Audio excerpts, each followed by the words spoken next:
Good morning, everybody, and thanks for joining us for the Grants Communities of Practice.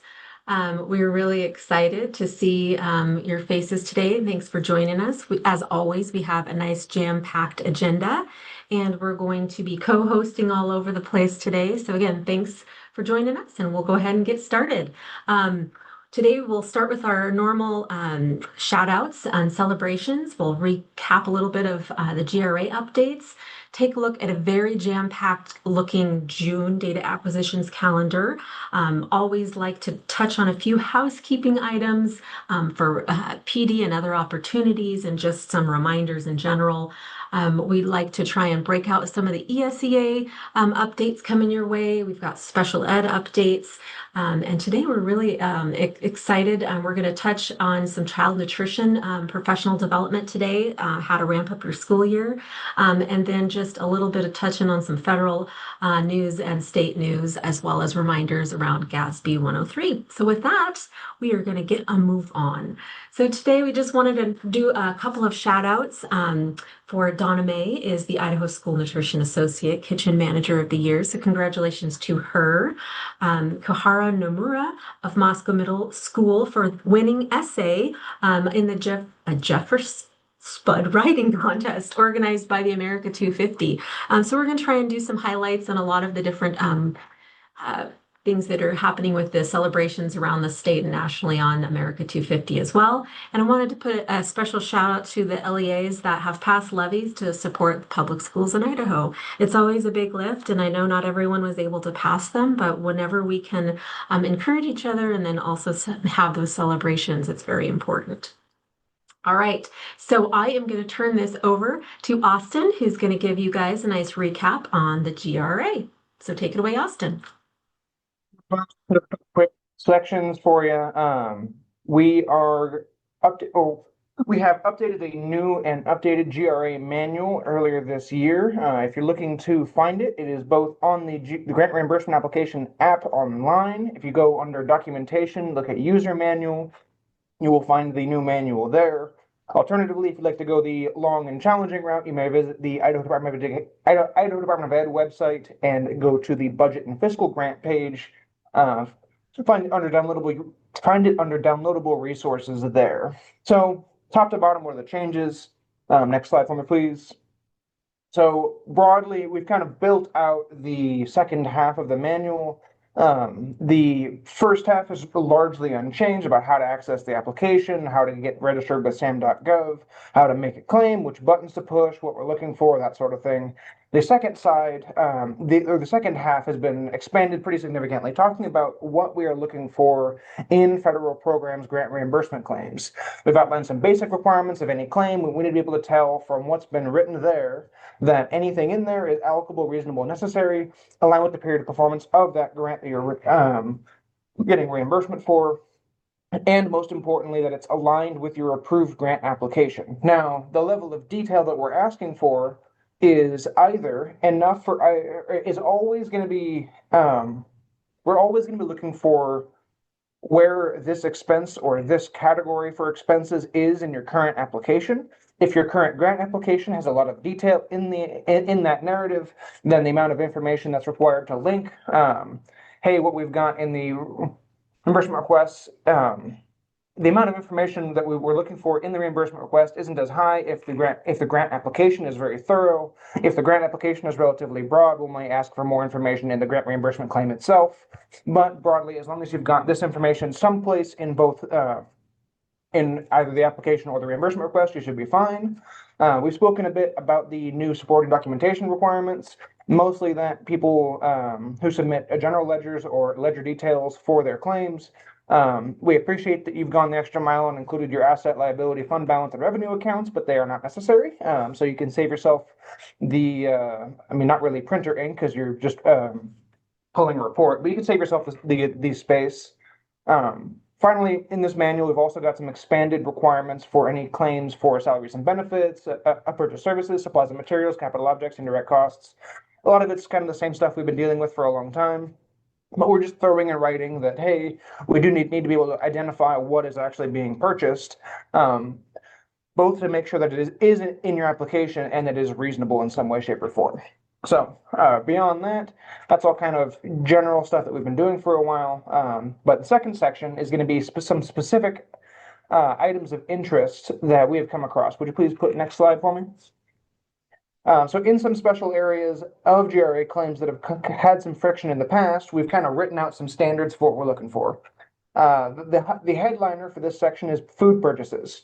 Now, this is a GRA manual, not a allowable use of funds manual, but in some cases, there are some clean lines that there are some things that must be demonstrated for a purchase of food to be allowable in certain cases. So, if you're trying to buy food for a parent engagement event, for a working lunch, for after hours meetings, that sort of thing, you're going to want to reference the GRA manual to see what kind of documentation and detail is required to get reimbursed for those expenses. If you'd like to learn more about how each federal program under ESEA specifically may pay for food in certain venues, I urge you to either reach out to your program coordinators at the moment or hold tight for a second while we get our allowable use of funds manual updated and published out this fall. Beyond that, equitable services claims are going to have some weird caveats. Transferability claims are going to look a little different. Um, any claims of journal entry amounts are going to look a little different. We're going to look for a little more detail in journal entries. Otherwise, it's just kind of a big black box of moving money. So we're asking for a little bit of clarity there. And then finally, what a summer accrual claim might look like, or how to account for that, when to claim it, that sort of thing. And then finally, one of my favorite parts of the manual is some LEA volunteers have gone out and put together some hands-on guides of how they pull documentation that's going to meet all the standards that we're asking for in the above sections of the manual. They are not giving us the only way to do this, but it is a recognized best practice from us. So if you need some help, not sure how to pull documentation that meets our needs, that's a great section to reference, as LEAs have basically gotten a stamp of approval on their process saying you can do this and you're fine. So the whole reason we bring this up is because in the new CFSGA for the 26-27 year, we have revised the way we're evaluating carryover. And a part of that carryover calculation is now going to be your GRA balance. So it's important that you and your LEA is comfortable and confident with these new standards before it becomes time to claim all of your summer and in the early section of your fall expenses. So next slide, please. So now in the CFSGA, we are going to be sampling what your LEA's GRA balance is as of September 30 of each year. That's the end of your carryover, the end of your initial period of availability for funding. Broad strokes. All of your ESEA funding is available for 15 months before any carryover limits are imposed. After that 15th month, you may only carry over X percentage of that funding into the remaining period. This is basically just going to be our early screener checkpoint. Hey, have you managed to draw down all of your funding or enough funding to get over that carryover limit before October 1st? Now, that's not really a fair evaluation for 1A, but for every program where we as a State Department can issue you a carryover waivers as often as is required, this will work. All we're checking for those programs, 2A, 3A, 4A, is to make sure you're actually spending your money at a reasonable rate or that you have a plan for your remaining funding. 1A is going to look a little different, but what this means, next slide please, is that the excessive carryover tab of your CFSGA is going to look a little different in all your programs. You're not going to have to record all those prior expenditures anymore. All you're going to do is open up this tab to see how much money you are shooting for on September 30th. It'll be the second line on the bottom right, just above the green bar that says how much carryover you may bring into the next year. And then next slide, please. After October 1st, we're going to populate that green bar with whatever your GRA balance is as of that date, less any pending GRA claim. So if you put a claim in on September 30th, even if it hasn't been paid yet or even approved yet, it'll be reduced from that amount. And now we're just checking to make sure your expenses up to that point are at least to that level. We're not worried about where the GRA claim is going to go just yet. We're just worried that you've got expenses enough to cover this amount. So for any program that is or isn't, that isn't 1A, that's enough scrutiny. We can give you a waiver as often as is needed. For 1A, we got one extra layer of scrutiny we've got to incur to you. So next slide, please. Title 1A is the only program or sorry, I'm getting ahead of myself. So, in the event that your carryover is greater than what is allowed and we can't get you a waiver, the penalty there is that you're going to lose the amount of funding above and beyond your carryover limit that you tried to carry over. So, worked example, you have $25,000 of carryover in a program, you're only allowed to carry 20,000. We can't get you a waiver, so your next year's allocation is going to be deducted $5,000. In any program besides 1A, we can give you a waiver as often as you like, as often as is reasonable. So you should never really see this kind of fiscal penalty. But under 1A, where we can only offer a waiver once every 3 years, unless you get a US Ed ESCA waiver or an EdFlex waiver, we kind of have to be careful about that. So next slide, please. So under 1A, because we understand that you cannot possibly have claimed all of the expenses from July 1 of the year of funding you were awarded all the way through September 30 on October 1st, because you have to wait until the end of September to make all your GRA claims, we're going to let you appeal what your GRA balance is on the off chance that you're not caught up on your GRA claims and you do have expenses, you just couldn't get it into the GRA in time. We're going to let you appeal that. You're going to let us know how much expenses or how many expenses you have that didn't make it into the GRA. We'll reassess your carryover levels based on that number, and then we'll require a waiver or may not require a waiver based on what you've told us. Next slide, please. The only caveat there is that we are going to ask for a little bit of supporting documentation to demonstrate that you're not just blowing smoke up at us, not to say anybody would lie, but when we get audited by US Ed or anybody from LSO, we have to be able to prove out that, yep, they're not just handing us numbers and we're saying, sounds good. They've got some reinforcement for what numbers they're giving us. So in this case, you'll hand us that in this claim, you're going to say, hey, we had $7,200 of expenses that didn't make it into the GRA. That's what got put into that green box on the right. Cool, that's awesome. We can do that. That gets you below the limit for carryover, so no waiver is required. But you need to upload something in the supporting documents tab of 1A to say, hey, these are my unreimbursed expenses. Here's the backup for it. And that backup can be a screenshot of the GRA claim you've made for $7,200. That'll work. So next slide, please. So what that means, you've got new GRA standards out in a manual, and you've also got a new mechanism in the CFSGA each year that's measuring your carryover based on your GRA activity. So if the new standards are kind of overwhelming, or you get crazy busy in the summer, you've got a lot to do, you've got an audit to manage, you've got summer accruals to manage, all that is important is that you make sure that in Title 1A in the GRA, you claim enough expenses for reimbursement that your remaining GRA balance gets below that 15% number. If you're above that 15% number and we can't appeal that number below the 15%, that means that you're going to get your only waiver for the next 3 years.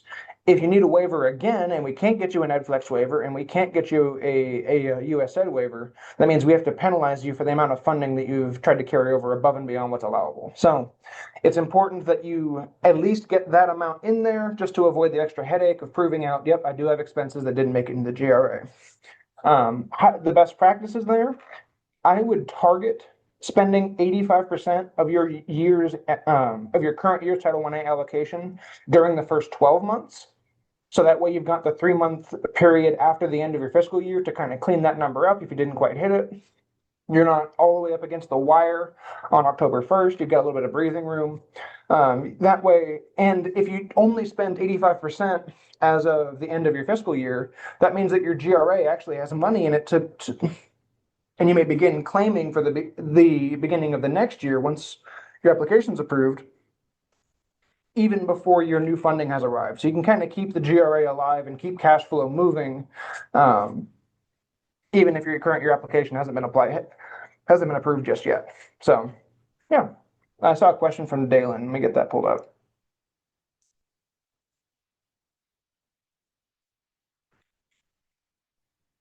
If you'll read her question, that'd be great too, Austin. I can't see what her question was. Oh, she deleted it. That would be why I can't find it. Cool. That'd be the end of my section, so I'll pass it off to the debt acquisition calendar. Thank you, folks. Thanks, Austin. This is really a team effort, and we really appreciate all of you. And sometimes your questions are answered live, and that's the beauty of these communities. And Austin had some really good points. It's hard when you're structuring 12 pays over a 9-month contract for your staff and doing summer accruals, and how that looks when you're doing claims and how you're dealing with your state fiscal year and your federal fiscal year. So we know that's a lot. So that's why we try real hard to give some good guidance there so that you know what we need and what you'll also probably be scrutinized by your own auditing staff and whatnot. So let's take a look at what's left on the data acquisition calendar. So what are the things on your radar? There's a couple more submissions. The first one for NSLP program renewals for lunch applications. That's an annual thing to be coordinated with the school lunch program folks. So make sure you reach out if you have questions on that. Significant disproportionality reporting. This we don't have, it looks like, the right contacts here, but make sure you reach out to Jackie Hyatt, our special ed director, if you have questions on that. This is for the current year ending this June, that you would have some final reporting requirements in order to be able to apply for continual funding for the next year. And you will be contacted if that applies to you. Next, boy, we have several slides to look at for the month of June. If June is not a time for school staff to not pay attention to this, because I think this might be the busiest month that we have. There is a whole bunch going on with school finance. So for all you business office folks, we know that you have a lot of your funding forms that you're putting together. You've got to do a lot of different applications, such as your transportation funding, your CFSGA for federal programming, IDEA. There's so many different things that you have to do. Just to make sure that you're securing your funding and compliance factors for the upcoming year, plus closing out current year stuff. So I know it's a lot.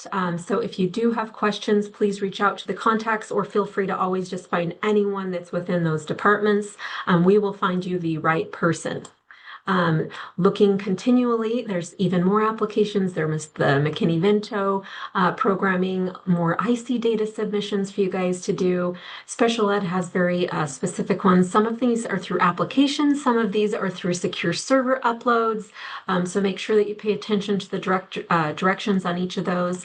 And then again, reach out to those contacts if you have specific questions. I mean, the list is just going on. We've got federal and state going on simultaneously.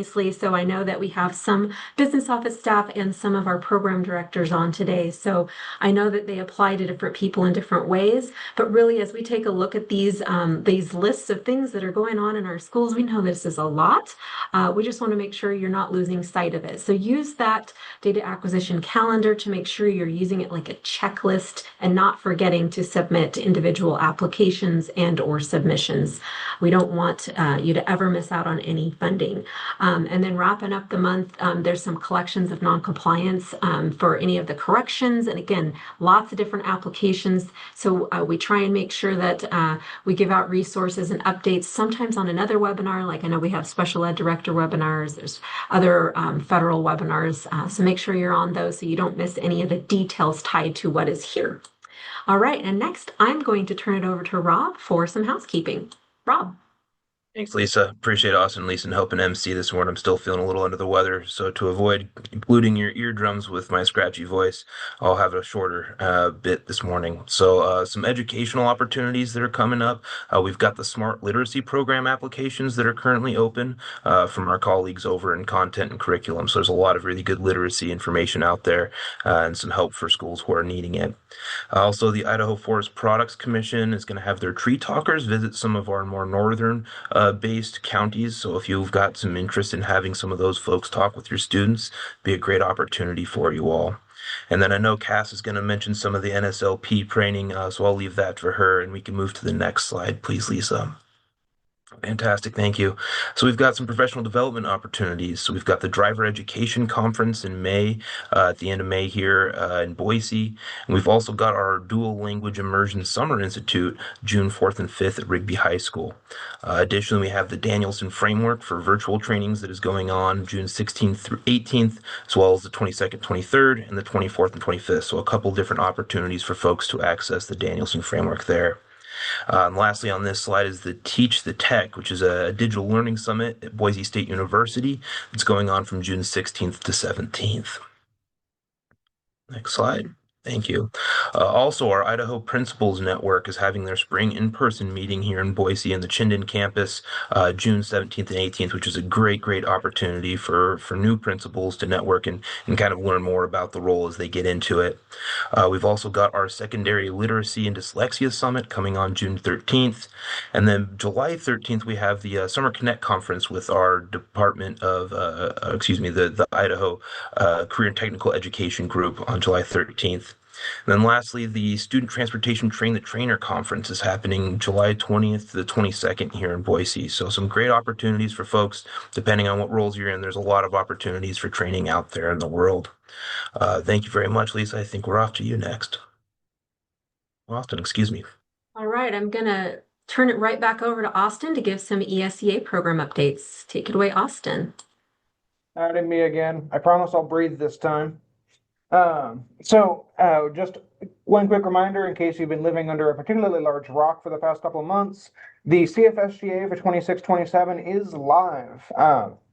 Been live for about a month now. Hopefully everybody's gotten a chance to have a glance at it. Thank you to those folks that came out and joined us for the CFSGA workshop tour in Pocatello, Boise, or Coeur d'Alene. It was a blast. We had a great turnout this year. It was a good time. And then one last reminder on the CFSGA front.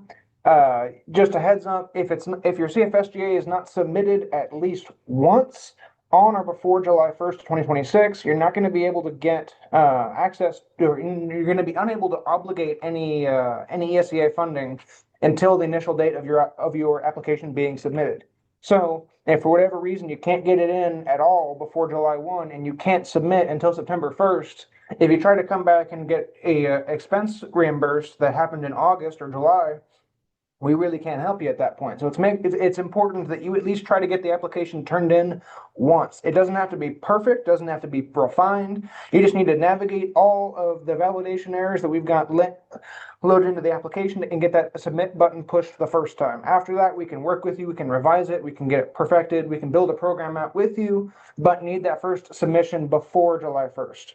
And a lot of LEAs love to get it submitted on June 30th at 9 p.m. or 11:30 p.m. You are perfectly welcome to do that, but you may see a little less stress in your life and a little fewer gray hairs if you get that done 2 or 3 weeks before the deadline instead of on that last night. But inevitably, every year we get about 40 to 70 LEAs that submit at the very last moment. So beyond that, even though the manual, or next slide, please. Even though the workshops are wrapped up, feel free to reach out for technical assistance. We're available to you via email, phone call. Give us a ring if you got money questions. Give me a ring if you got program questions. These are your program coordinators to reach out with. We are happy to help you. This is, our role is to get these programs built and these applications filled out for you. So don't hesitate. Finally, one last reminder. If you are a school district that still has 24-25 funding remaining at this point, that funding is going to expire on September 30th of 2026. So you want to get that funding drawn down as soon as you can. Ideally, it should be spent already. This should be a GRA issue, if anything. But if you need to get that money spent, you have until September 30th to spend it. If you're sat there wondering, I don't know if I'm in this pot, or in this group of people that has this issue, I'm probably fine. Here's a report in the GRA that's worth your time looking at. It'll be under reports, allocation summary report. What you're looking for is a grant that has a performance period that goes from 2024 through 2026. If you see that anywhere, that funding needs to be gone by September. That funding needs to be obligated and tied to expenses before September 30th, and then you have until December 30th to actually get that claimed. So stay on top of it. A lot of our CSI Up schools still have a lot of funding remaining from 24-25. A portion of our allocations to CSI Up schools this last year was 24-25 funding, so just put eyes on it. Make sure you're not going to lose funding overnight. That's not a fun day for anybody. With that, I'll pass it off to the other folks. Thank you. Thank you, everybody. Right, thanks, Austin, and really appreciate his mindset. You know, Austin also has come from a district, and so he always has that on his mind about how the accrual timing works and those applications and what does our newest plan look like. All very, very important details, and that's not just federal programs group. That's anything that you see those expiration dates in the grants portal in that GRA system. Special ed's the same thing. We are on those federal fiscal years. So make sure that when you're running that, you can select every grant you have and get those reports to really help guide those final decisions that you're making on spend out. I have some updates for you all on our federal IDEA application. Each year we have to apply for our funding, and we did that. It was due on May 20th. It did go through, and so we are continuing with our flow approximately 90% through to the LEAs and reserve 10% managed by our department, which funds other technical assistance programs like SESTA, Idaho Training Clearinghouse for Special Education Resources.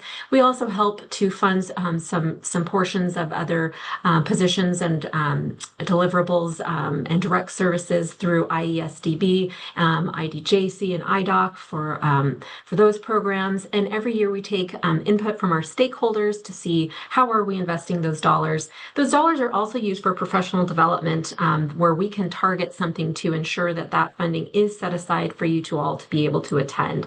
So that's just an update where we are. I share this with our advisory group, and I wanted to showcase what our numbers are looking like over time for special education grant funding. We don't see a lot of increases. Usually, if you look down here, special ed preschool funding was really stagnant there for a while. We did actually see a 3.4% increase, and we do try to flow 100% of that out to our LEAs. There are some of y'all that don't end up having any 5-year-olds in kindergarten. You don't have to have a preschool program, but if you have a 5-year-old in kindergarten, you can use those funds to help support that work. But sometimes those dollars come back to us, and again, we try to repurpose those back out through other professional development opportunities. And there are a few early childhood ones happening this summer. On the main grant, we did see a 1.3 increase this year. And so when we make those determinations for the flow through to our districts, we try to make, and charters, we try to make sure that we are being thoughtful in the process and reserving aside the right amount of funding that will still address all those other needs statewide. So updates on the LEA portion of allocations and applications. I sent out finally yesterday our preliminary allocations. And I wanted to highlight something if you haven't read that email. IDEA enrollment count shifted to a new data set to where we cannot use fractionalized students, and we cannot overstate a student. And because of dual enrollment in our state, we have students attending 2 places. So it was kind of a different process this year as we tried to make sure that we followed the child count of those SPED students and otherwise for all student enrollment, which is what we use for our allocations formula, to make sure that we were very thoughtful and fair through that process. So that is our initial preliminary numbers. They'll again change in the fall. I am hoping today that the app goes live and you'll see a different email announcement. And again, we follow a federal distribution factor process that a formula that says 85% of it is based on enrollment, all student enrollment, and 15% from low income counts, and then a small base allocation.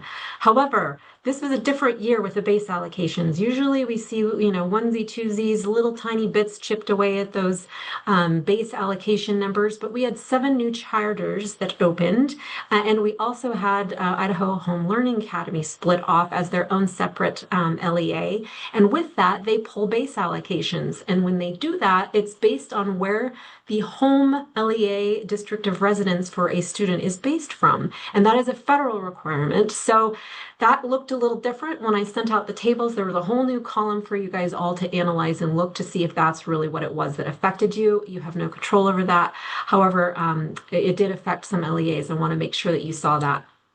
Private school proportionate share reminders. I want to make sure that I address this.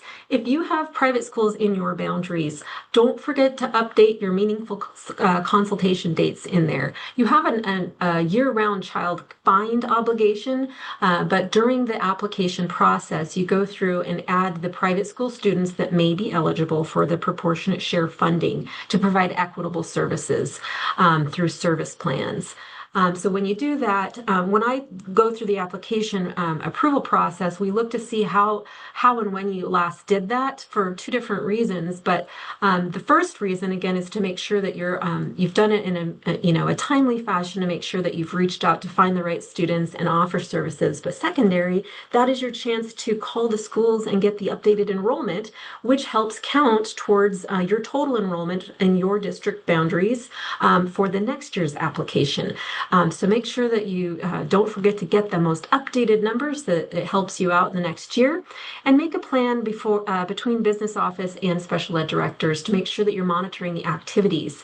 I have a separate GRA grant allocation sitting in there because it was a transparent way that we could have for our business office staff to, make sure they were accountable to know if anything had been happening and that they were spending down those funds. So make sure that you have that plan in place to get those drawn down, hopefully by the end of the year.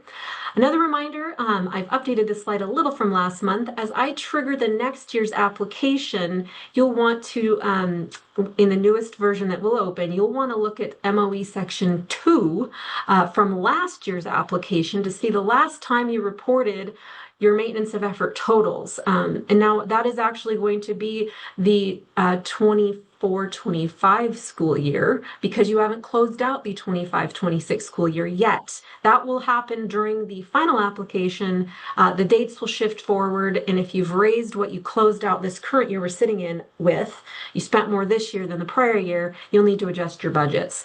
And we'll help identify if there's any penalties if you haven't made it. High needs fund application updates real quick. Just want to make sure that we give you all the opportunity. There is a high needs fund development and testing group forming if you are willing to join that. We are looking for some testers and help us with what we don't know in various accounting systems and IEP software. But we're trying to find a way to cost account these students to make sure that you can apply for the funds. And it's anything that's still over a $30,000 expense to a district. So we have $5 million for the whole state. It's not a lot of funding, but this is really going to help drive some of the other future impacts we hope to have on either the funding formula updates eventually, or even just to inform legislators about some of the student needs in our state and what those cost. So we are looking for all you guys boots on the ground to help join us. We're recruiting through our special education directors groups, and we're also looking for some school finance folks to help us with that. So there will be a link that will be sent out as well. And I have one little last update. Education Department announced a $144 million IDEA funding increase.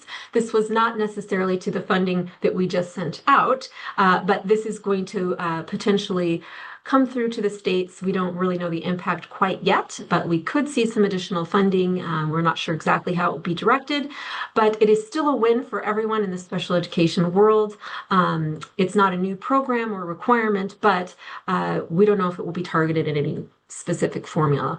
Anyway, very exciting, more funds for special education. And I am going to turn this back over to Rob. Thanks, Lisa. All right, so I know there's kind of a collective sigh of relief across the country. A couple weeks ago, the Department of Justice put in their interim final rule, which extended the ADA requirements for internet documents to be accessible for a whole another year. So that was a big kind of, like I say, sigh of relief.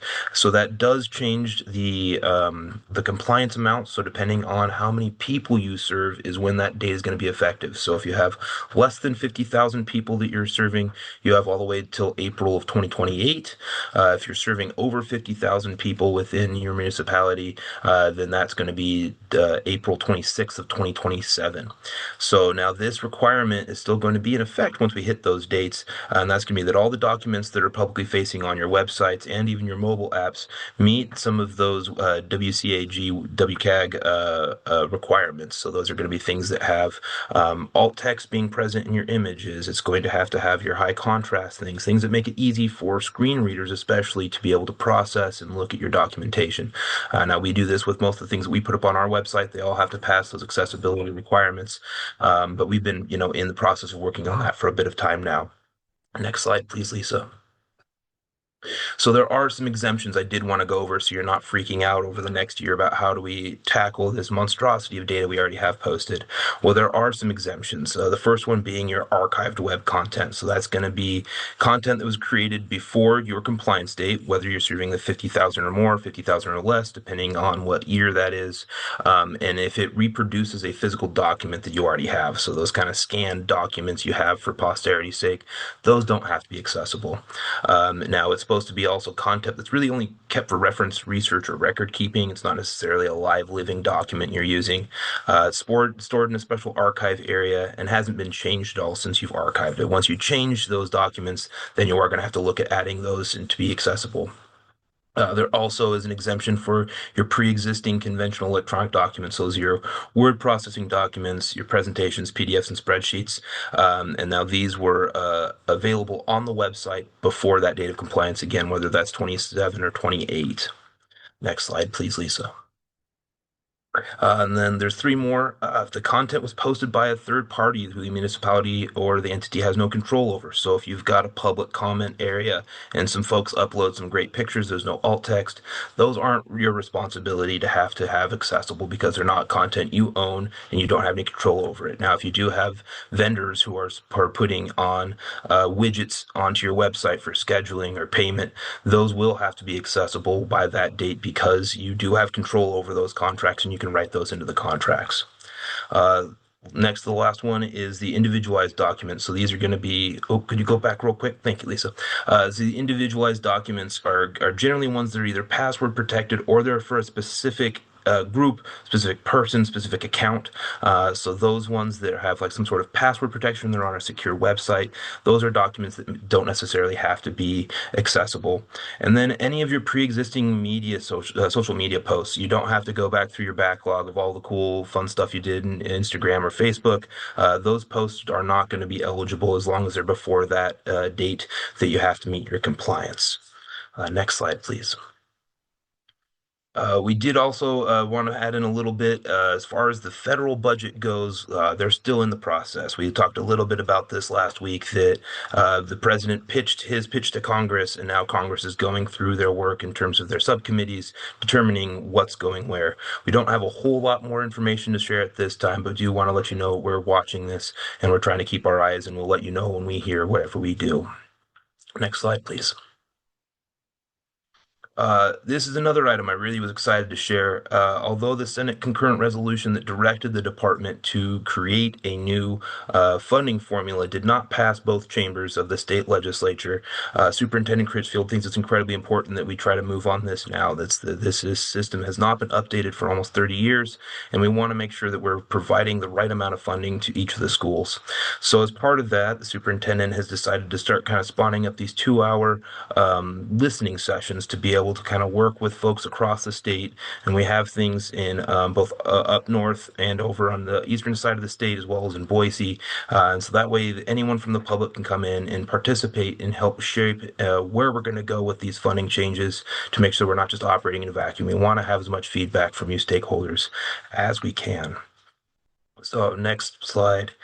We also want to provide a heads up. GASB 103 is one of the larger changes to the financial statements that we've seen in quite a while. So if you could go to the next slide, we'll start looking at that. So this is going to be for pretty much all of your things going forward. So since now we're looking at ending your fiscal year starting June 30th or later of 2026, you're going to be involved in this. So it updates management's discussion and analysis from 8 sections down to 5, and I have those outlined here.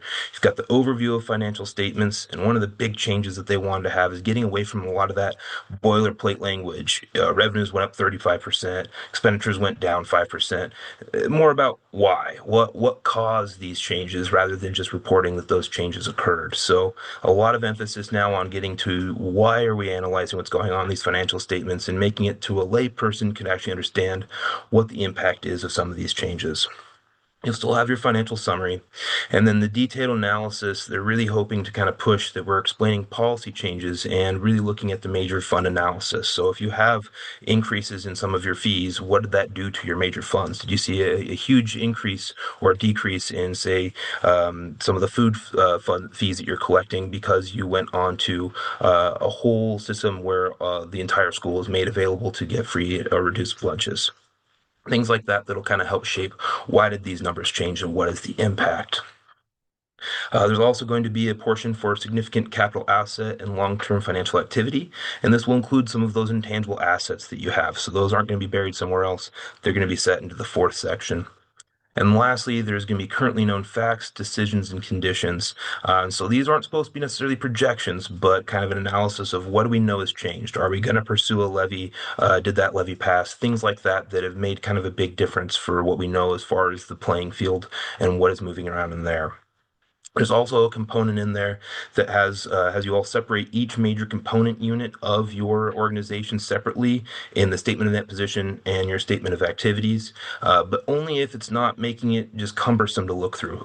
Sometimes, splitting out these different groups doesn't make a whole lot of sense because they don't necessarily work independently, but in other places it might make sense. So again, the readability and kind of the consumability is the linchpin that we're looking at, making sure that they're still readable, still make sense, and we're not splitting them out just to split out. There's also a component there for your unusual or infrequent items. So you'll want to show those inflows and outflows that are related to that unusual item, whether that's some sort of legal ruling or something just very unique, kind of highlighting why that's so unique and why that is making it like a pretty big jump maybe in one year that is not necessarily in line with what you've seen in the past. Next slide, please. All right, and then there's also going to be the presentation of your proprietary fund statement of revenues, expense, and your change in net position is going to be distinguishing between what is your operating and your non-operating revenues and expenses. So on the non-operating side, you're going to be looking at subsidies received and provided, contributions to your permanent and your term endowments, whichever you may have, revenues and expenses related to financing, resources for the disposal of capital assets and inventory, and then also some investment income and expenses, depending on if you have those. It will also require a subtotal for your net operating income or loss if you have one. So just kind of some new things that they're kind of carving out and really trying to highlight what's going on there. And the last big one is going to be requirements to look at your budget versus actuals comparisons. So in one section, you're going to have a variance between your original and your final budget to see where that changed throughout the year, knowing that when you set your budget, that is not really how that always ends up in the long term. And then also, lastly, a variance between your final budget and your actuals. So where were you at when you started your initial forecast, your final forecast, and then final forecast to where everything ended up in the end. So some pretty large changes that are coming in terms of your financial reporting. You're going to be working with your auditors, and my guess is you're going to have a lot more questions about why. And that's probably a good thing to help show our patrons what is going on and help kind of demystify some of the numbers that can be fairly difficult for the layperson to understand. One more slide I think I have on this one, if you could. Oh, nope, that's not me. So we're going to be passing this off to Cass, one of our wonderful colleagues over in the child nutrition program, and I'll be happy to have her talk about some of the new program adjustments that are coming.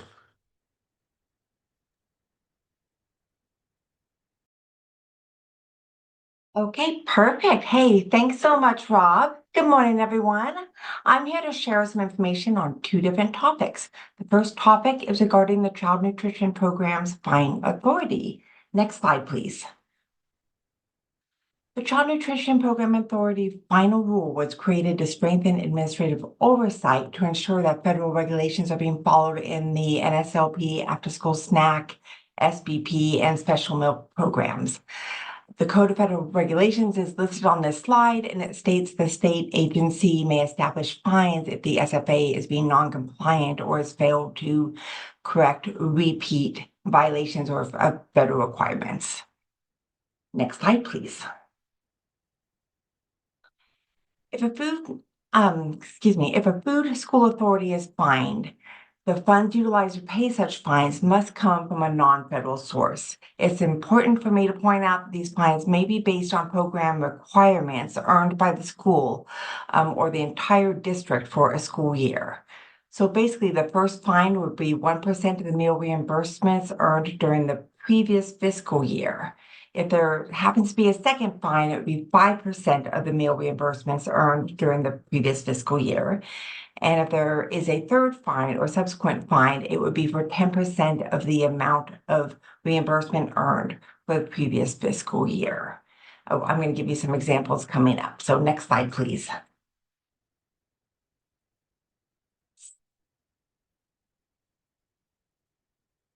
Some examples of violations can be fines and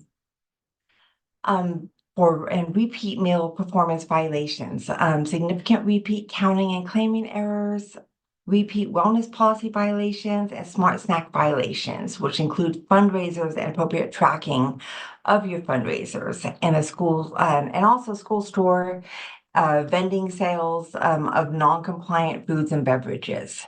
So those are all common findings that we have during administrative reviews. So when we come out and see every 5 years. Next slide, please. So the calculation of the fines will be based on the program. And if multiple programs are impacted, which there could be multiple fines then. So it's possible that additional fines may be based on a follow-up visit to ensure compliance. So as always, any fines may be appealed. Finally, a failure to pay fines may be grounds for suspension or termination of our child nutrition programs. So we will now review how the fines are calculated. So next slide, please. Just have some further examples here. So this is basically a slide that is showing in a claims tab all of the reimbursements for a school year. And this is for a smaller district here. So basically, I'm going to be focusing on the bottom slide that shows the total there. So we see a total for breakfast, we see a total for lunch, for milk, and reduced price breakfast, and so on. So that's the numbers I'm going to be focusing on. So next slide, please. So for the calculations of the fines, basically the fines would be as follows for selling donuts at breakfast, and or sales of or the sales of selling non-compliant items at lunch. So if a finding is for selling these items during both meals, as I mentioned before, we would combine those fines together. So transparency is important, and the child nutrition team wants to ensure that you're aware of potential fines if we experience non-compliance issues. So I just felt that it was important to share this again, and my contact information will be on the last slide. I have one more topic I'm going to be discussing. So next slide, please. So switching gears, I'm extremely grateful for the opportunity to speak with you to share how the child nutrition team can assist your new food service directors. So you really don't need me to tell you that starting a new position can be nerve-wracking, as we've all been there. I want to share that during our mandatory trainings, I've seen the deer in the headlights looks on the faces of the new food service directors at our mandatory trainings. And these trainings occur prior to the start of each school year. And it's my belief with your assistance, we can make a difference that can have lasting rewards for everyone involved. Next slide, please. Whoops. So what can the NSLP team do to help you? So basically what we can do is we will help the food service directors access necessary programs.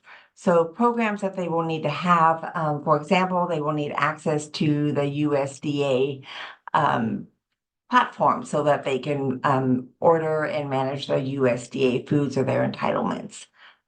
In the child nutrition programs, we have a program called My Idaho CMP, and which the new food service directors would need access to that information as well, and so on. So there's teaching them basically providing them access to the DC system. That's a direct certification system where anyone that is on a student enrollment, those lists can be compared with health and welfare data, where it's possible that these students, if they are receiving SNAP or TAFE, or if they're migrant or foster students, then that can help determine their eligibility without the need to submit a free and reduced application.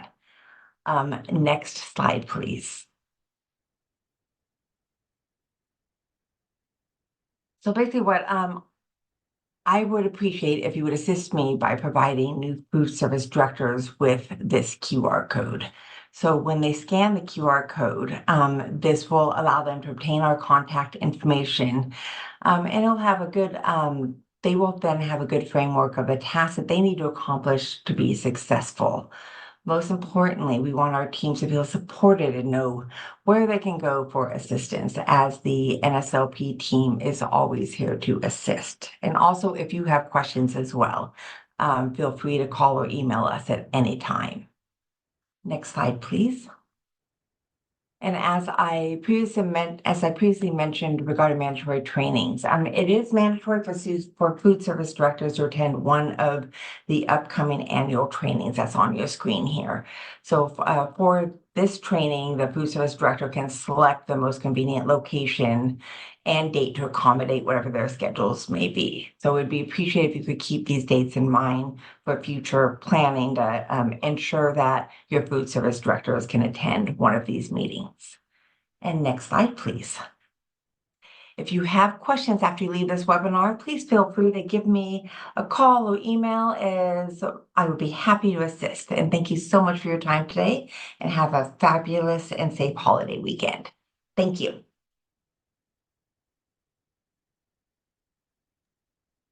All right, thank you, Cass, and to the whole child nutrition team for all that they do and for all that you guys do.